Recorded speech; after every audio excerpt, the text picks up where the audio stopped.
10 नवंबर 2025 को दिल्ली के लाल किले वाले मेट्रो स्टेशन के पास एक कार में जोरदार धमाका होता है और 13 लोगों की जान चली जाती है और 20 से ज़्यादा लोग घायल हो जाते हैं। लेकिन सोचने वाली बात यह है कि ये धमाका आखिर किया किसने, कौन थे ये लोग, क्या इनका मकसद था। मैं समीर राणा आज आपको इस केस की पूरी सच्चाई स्टेप बाय स्टेप बताने वाला हूँ। जुड़े रहिए मेरे साथ वीडियो के एंड तक। तो बात शुरू होती है 6 नवंबर 2025 की। जे.एंड.के पुलिस को एक इंटेलिजेंस के थ्रू एक इंटेल मिलता है जिसमें वो बताते हैं कि जम्मू एंड कश्मीर के अंदर लश्कर ए तैयबा और जैश ए मोहम्मद दोनों मिलकर कुछ बड़ा प्लान कर रहे हैं।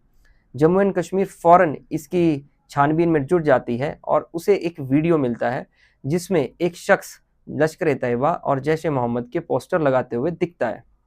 जब पुलिस इस वीडियो की छानबीन करती है तो पता चलता है कि ये शख्स अनंतनाग का रहने वाला है। जब पुलिस इसके घर वालों से छानबीन करती है, पूछताछ करती है, तो पता चलता है कि इसका नाम डॉक्टर आदिल है और ये उत्तर प्रदेश के सहारनपुर में एक प्राइवेट हॉस्पिटल में डॉक्टर के पद पे काम करता है और 4 अक्टूबर को ही इसकी शादी हुई है और ये वहीं पर रहता है।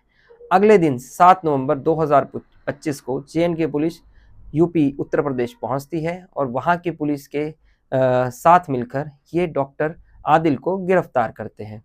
जब पुलिस इससे बातचीत करती है, इससे पूछताछ करती है, तो पता चलता है कि इससे पहले ये श्रीनगर जेएमसी में भी काम करता था, वहाँ पर इसका लॉकर है। जब पुलिस इसके श्रीनगर जेएमसी वाले लॉकर की छानबीन करती है तो वहाँ पे पुलिस को एक AK-47 और कुछ जिंदा कारतूस मिलते हैं। जब पुलिस इससे और पूछताछ करती है तो ये अपने कुछ साथियों के नाम उगलता है। एक का नाम है डॉक्टर मुजम्मिल गनई, दूसरे का नाम है डॉक्टर मोहम्मद उमर। डॉक्टर गनई फरीदाबाद के एल फलाह यूनिवर्सिटी के अंदर असिस्टेंट प्रोफेसर के पद पर काम करता है और पुलिस उसे वहीं से गिरफ्तार कर लेती है। पुलिस जब उससे छानबीन करती है, पूछताछ करती है, तो पता चलता है कि वो फरीदाबाद के ही एक मकान में किराए पर रहता है, जिसके मकान मालिक का नाम कन्हैया लाल है। जब पुलिस इसके कमरे की, इसके रूम की तलाशी लेती है तो वहाँ से पुलिस को 300 kg विस्फोटक सामग्री मिलती है। अब पुलिस समझ चुकी थी कि ये कोई छोटा केस नहीं है, ये लोग किसी बड़ी प्लानिंग में लगे हुए हैं। अब तक पुलिस को 2 आरोपी गिरफ्तार कर चुकी थी पुलिस और इनका तीसरा साथी अभी भी फरार था, जिसका नाम था डॉक्टर मोहम्मद उमर। वो भी जम्मू कश्मीर का ही रहने वाला था। डॉक्टर मुजम्मिल भी जम्मू कश्मीर का ही रहने वाला है। अब आती है बात 10 नवंबर 2025 की, यानी कि धमाके वाला दिन। इस दिन मोहम्मद उमर उसने एक पुरानी गाड़ी जो उसके पास थी i20 पुराना मॉडल, जो ऑलरेडी 2-3 बार रीसेल हो चुकी थी, उसको लेकर फरीदाबाद से निकलता है दिल्ली के लाल किले की ओर। लेकिन किस्मत से उस दिन सोमवार वाला दिन था और सोमवार को लाल किले के अंदर आम लोगों की एंट्री बंद होती है। तो ये गाड़ी लेके दिल्ली के अंदर कुछ जगहों पर घूमता है और शाम के वक्त ये आता है लाल किले के पास वाले मेट्रो स्टेशन के पास। जैसे ही ये मेट्रो स्टेशन के पास जाता है, जिस कार में ये होता है उस कार के अंदर एक जोरदार धमाका होता है और उस धमाके के अंदर 13 लोग मर जाते हैं और 20 से ज़्यादा लोग घायल हो जाते हैं। तभी पुलिस मौके पर पहुंचती है और घायलों को अस्पताल पहुंचाया जाता है। लेकिन इस पूरे हादसे के अंदर जो मरने वाला शख्स था, ये पुष्टि करने के लिए कि वो मोहम्मद उमर ही था, उसके लिए पुलिस जो है इसकी माँ का DNA टेस्ट कराती है, मैच करती है जो मरने वाला था उसके DNA के साथ, और ये साफ हो जाता है पुलिस को कि जो मरने वाला शख्स था, जो आत्मघाती था, वो डॉक्टर मोहम्मद उमर ही है, जो कि डॉक्टर आदिल और डॉक्टर मुजम्मिल गनई का तीसरा साथी था। अब जो केस था वो NIA और NSG को सौंप दिया गया था। अब जो जांच थी वो NIA के हाथों में आ गई थी। अब NIA और सख्ती से पूछताछ करती है, छानबीन करती है डॉक्टर गनई से और डॉक्टर आदिल से। तो इनके और साथियों के नाम ये उगलना शुरू करते हैं, जिसमें पहला नाम है डॉक्टर शाहीन। और पता चलता है कि ये सहारनपुर की रहने वाली हैं और ये भी एएल फलाह यूनिवर्सिटी फरीदाबाद में ही काम करती हैं। अब पुलिस डॉक्टर शाहीन को गिरफ्तार करती है और उनकी एक लाल रंग की ब्रीजा कार को भी अपनी हिरासत में ले लेती है। जो डॉक्टर शाहीन है, इनकी कार से एक पिस्तौल भी बरामद होती है। पता चलता है कि ये सब लोग, चार, doctor Adil, doctor Muzammil, doctor Mohammed और डॉक्टर शाहीन, ये सब लोग जैश ए मोहम्मद के ही आतंकवादी संगठन से जुड़े हुए लोग हैं और ये उन्हीं के लिए काम करते हैं। डॉक्टर शाहीन जो है वो फंडिंग को अरेंज कराती थी और डॉक्टर शाहीन जो है वो जैश ए मोहम्मद की महिला विंग भी संभालती थी और जिसका नाम है जमात उल मौमियत, इसका नाम था। इस संस्था का जो मेन मकसद है वो है औरतों को जैश ए मोहम्मद के नापाक संगठन से जोड़ना। एनआईए अब इसके बैंक अकाउंट्स, इसके ट्रैवल रिकॉर्ड्स खंगाल रही है ताकि ये पता लग सके कि अब इस केस में और कौन कौन लोग जुड़े हुए हैं। जब पूछताछ आगे बढ़ती है तो ये पता चलता है कि ये सब लोग एक इनक्रिप्टेड मैसेजिंग ऐप पर प्राइवेट सर्वर के थ्रू आपस में संपर्क किया करते थे। डॉक्टर शाहीन के साथ जो इमाम गिरफ्तार हुआ वो भी एएल फलाह मस्जिद से गिरफ्तार किया गए और उनसे लगभग 2600 किलो विस्फोटक सामग्री बरामद हुई। यानी कि अब तक एनआईए को 2900 किलो विस्फोटक सामग्री इन 4 या 5 लोगों से मिल चुकी थी।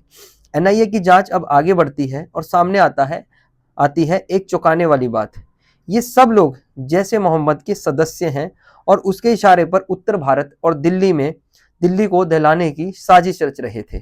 ये लोग 6 दिसंबर यानी कि बाबरी मस्जिद विध्वंस की एनिवर्सरी वाले दिन, यानी कि सालगिरह वाले दिन कुछ बड़ा करने वाले थे और ऐसी 6 जगहों पर इन्होंने बॉम्ब्स प्लान किए हुए थे। एनआईए का कहना है कि ये धमाका मोहम्मद उमर की अपनी गिरफ्तारी के डर से हुआ, की वजह से उसने जल्दबाजी में किया। शायद उसे ये डर रहा होगा कि गिरफ्तारी के बाद यातनाएं भुगतनी पड़ेंगी, या ये भी हो सकता है कि इन जैसे लोगों को, जिन्हें ये कहा जाता है, ये कहकर बहला लिया जाता है, फुसला लिया जाता है कि जिहाद के लिए अगर तुम लोगों को मारोगे तो तुम्हें जन्नत मिलेगी और वहाँ पर 72 हूरें मिलेंगी। लेकिन मोहम्मद उमर को शायद ये लगा होगा कि अगर ये पकड़ा गया तो इसे यातनाएं तो अलग मिलेगी, साथ ही इसे जन्नत भी नहीं मिलेगी क्योंकि इसने किसी को नहीं मारा, और इसे 72 हूरें भी नहीं मिलेगी। जब पूछताछ आगे बढ़ती है तो ये लोग अपने कुछ साथियों के और नाम उगलते हैं, जैसे कि एक नाम है डॉक्टर मोहम्मद आरिफ। अब हम आपको एएल फलाह यूनिवर्सिटी की कुछ जानकारी देते हैं। इसका पूरा नाम है Al Falah school of medical science and research centre. Al Falah एक अरबी शब्द है जिसका मतलब है कामयाबी, उन्नति और लोगों का भला। ये यूनिवर्सिटी हरियाणा के फरीदाबाद में स्थित है। ये एक प्राइवेट यूनिवर्सिटी है जो 2015 में स्थापित हुई है। ये यूनिवर्सिटी 70 एकड़ में फैली हुई है। इसके under Al Falah hospital, Al Falah school of medical science and research आते हैं। 1997 से पहले ये यूनिवर्सिटी एक कॉलेज हुआ करती थी। 2015 में इसे यूनिवर्सिटी की मान्यता प्राप्त हुई। इसके जो चांसलर हैं उनका नाम है जावेद अहमद सिद्दीकी। इसके जो वाइस चांसलर हैं उनका नाम है डॉक्टर भूपिंदर आनंद। इसके फाउंडर का नाम भी जावेद अहमद सिद्दीकी ही है, जिन्हें पुलिस ने 7.5 करोड़ के फ्रॉड में सन 2002 में गिरफ्तार किया था और इन्हें 3 साल की सजा भी हुई थी। लेकिन सन 2005 में इनका अपने इन्वेस्टर्स के साथ समझौता हो गया था और इन्हें रिहा कर दिया गया था। ये यूनिवर्सिटी एएल फलाह ट्रस्ट के द्वारा संचालन की जाती है और इस ट्रस्ट के मैनेजिंग ट्रस्टी और चेयरमैन भी जावेद सिद्दीकी ही हैं। इनके भाई को भी, जिनका नाम है हामुद अहमद सिद्दीकी, उनको एमपी पुलिस ने निवेश धोखाधड़ी के मामले में गिरफ्तार किया है। सन 2019 में इसकी जानकारी देने वाले को 10,000 का इनाम भी देने की घोषणा की गई थी। NAAC ने भी एएल फलाह यूनिवर्सिटी को गलत मान्यता प्राप्त के लिए नोटिस भेज रखा है, जिसका अभी तक यूनिवर्सिटी के द्वारा कोई भी जवाब नहीं दिया गया। इसका ए ग्रेड यूनिवर्सिटी की मान्यता भी 2018 में समाप्त हो चुकी है। अब AIU ऑल इंडिया यूनिवर्सिटीज ने इसकी मेंबरशिप को सस्पेंड कर दिया है। जैसे मोहम्मद जैसे संगठन किसी भी इंसानियत के लिए खतरा है। इन्हें मुसलमानों से कोई मतलब नहीं है। ये चीज़ मुसलमानों को भी समझनी पड़ेगी, उन मुसलमानों को जो इनकी बातों में आ जाते हैं।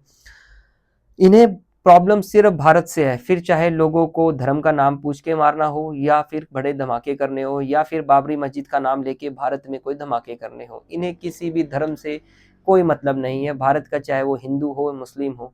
धमाके में कोई भी मरता है, किसी भी धर्म का आदमी मर सकता है, लेकिन इन्हें उससे प्रॉब्लम नहीं है। ये चीज़ इन लोगों को पता है कि अगर हम लोग भारत के अंदर कोई भी डिस्टर्बेंस क्रिएट करेंगे तो उससे भारत के अंदर दंगे भड़केंगे, हिंदू मुसलमान होगा, और उससे हिंदू भी परेशान होगा और मुसलमान भी परेशान होगा। मुसलमान को शक के दायरे से देखा जाएगा। लेकिन इन लोगों को इससे कोई मतलब नहीं है। इन लोगों को सिर्फ और सिर्फ इन लोगों का एक ही मकसद है, भारत को डिस्टर्ब करना, उसकी इकोनॉमी को डिस्टर्ब करना, उसके लोगों को डिस्टर्ब करना। धर्म से इन लोगों का कोई वास्ता नहीं है, लेकिन ये लोग धर्म की चादर ओढ़ कर लोगों को मारते हैं। ये चीज़ हम भारतवासियों को समझनी होगी कि इन लोगों को अगर नाकाम करना है तो हमें आपस में नहीं लड़ना। एक सोचने वाली बात है कि डॉक्टर जैसे पद पे जो लोग काम कर रहे हैं वो लोग भी इनके बहकावे में आ जाते हैं। अब जो ये डॉक्टर था, डॉक्टर मुजम्मिल, इसकी जो सैलरी थी वो 5.5 लाख रुपए थी। 5.5 लाख रुपए बहुत ही अच्छी सैलरी मानी जाती है इंडिया के हिसाब से। लेकिन इन जैसे लोग जो कि धर्म की आड़ में आके या धर्म के चक्कर में फंस के इन लोग जैसे मोहम्मद जैसे लोगों के बहकावे में आ जाते हैं, इन संगठनों के बहकावे में आ जाते हैं। इन लोगों को ज़रा सोचना होगा कि ये लोग किस रास्ते पे हैं, आखिर इस रास्ते का निचोड़ क्या है। सरकार ने इसे वाइट कॉलर टेररिज्म का नाम दिया है। वाइट कॉलर टेररिज्म यानी कि डॉक्टर्स जो बड़े बड़े पदों पे लोग बैठे हैं, वो लोग अगर टेरर करते हैं, वो लोग अगर ऐसी कोई घटना करते हैं तो उसको वाइट कॉलर टेररिज्म कहते हैं। लेकिन सोचने वाली बात है कि अब क्या हम डॉक्टर्स का भी नाम पूछ के उसके केबिन में जाएंगे, डॉक्टर की जाति पूछ के उसके केबिन में जाएंगे, डॉक्टर का धर्म पूछ के उसके केबिन में जाएंगे? मतलब ये स्थिति इन्होंने भारत में पैदा कर दी है कि अब लोग डरने लगे हैं। अब लोग पूछते हैं कि नाम क्या है डॉक्टर का, कहीं इसने कोई स्लो पॉइजन तो नहीं दे दिया। ऐसी स्थिति इस घटना के बाद पैदा हुई है भारत के अंदर, जो कि बहुत ही शर्मनाक है, जो अभी तक नहीं थी हमारे भारत के अंदर लेकिन अब हो गई है। लेकिन ऐसे लोगों को क्या कहा जाए? ऐसे लोगों को गद्दार कहा जाए, ऐसे लोगों को आतंकवादी कहा जाए, या ऐसे लोगों को डॉक्टर कहा जाए? मैं ऐसे लोगों को गद्दार कहना ज़्यादा समझ आता है मुझे। जो देश के साथ गद्दारी करे उसे गद्दार कहा जाता है। तो मैं ये सवाल आपके अपने विवेक पे छोड़ता हूँ कि ऐसे लोगों को आप क्या कहेंगे? मैं ऐसे लोगों को गद्दार कहूँगा। इस पूरे केस का जो अभी तक का निचोड़ है वो ये है कि जो पढ़े लिखे लोग हैं उन्हें थोड़ा समझना होगा कि वो किस रास्ते पे जा रहे हैं, किन लोगों का साथ दे रहे हैं। जो AL फलाह यूनिवर्सिटी है इसकी मान्यता रद्द कर दी गई है और इसके जो फाउंडर है जो कि चेयरमैन है उनको भी गिरफ्तार कर लिया गया है। और अभी इस केस में आगे बहुत बड़ी बड़ी शायद गिरफ्तारियां हो सकती हैं, नाम आ सकते हैं। उसका अपडेट अभी हमारे पास नहीं है। जैसे जैसे केस आगे बढ़ेगा और भी बड़े बड़े नाम इसमें आगे आएंगे। पर फिलहाल सुकून वाली बात यह है कि जो ये 6 जगह इन्होंने प्लान किया हुआ था वो इनका नापाक इरादा था, जिसे भगवान ने समय रहते नहीं होने दिया और इनके इरादों में इन्हें सफल नहीं होने दिया। बात करते हैं बाबरी मस्जिद की। बाबरी मस्जिद एक भारत का मुद्दा है। उसका ढहाना केस लड़ा गया, कोर्ट के थ्रू ही केस जीता गया हिंदू पक्ष के द्वारा, और वहाँ पे आज भव्य राम मंदिर है। लेकिन क्या इन लोगों को सच में बाबरी मस्जिद से मतलब है? जैश ए मोहम्मद, अलकायदा या लश्कर तैयबा जैसे जो संगठन आतंकी संगठन हैं, क्या इन्हें सच में बाबरी मस्जिद से प्यार है? नहीं, इन्हें बाबरी मस्जिद से प्यार नहीं है। इन्हें लोगों को बर्बाद करना, भारत को बर्बाद करना, भारत को तंग करना, भारत की चलती अर्थव्यवस्था को रोकना, ये इनका मकसद है। तो ये भारत के लोगों को सोचना होगा कि इनको इनके मकसद में कामयाब नहीं होने देना है।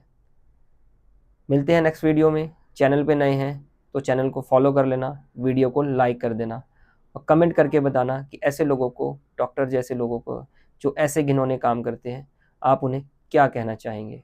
धन्यवाद।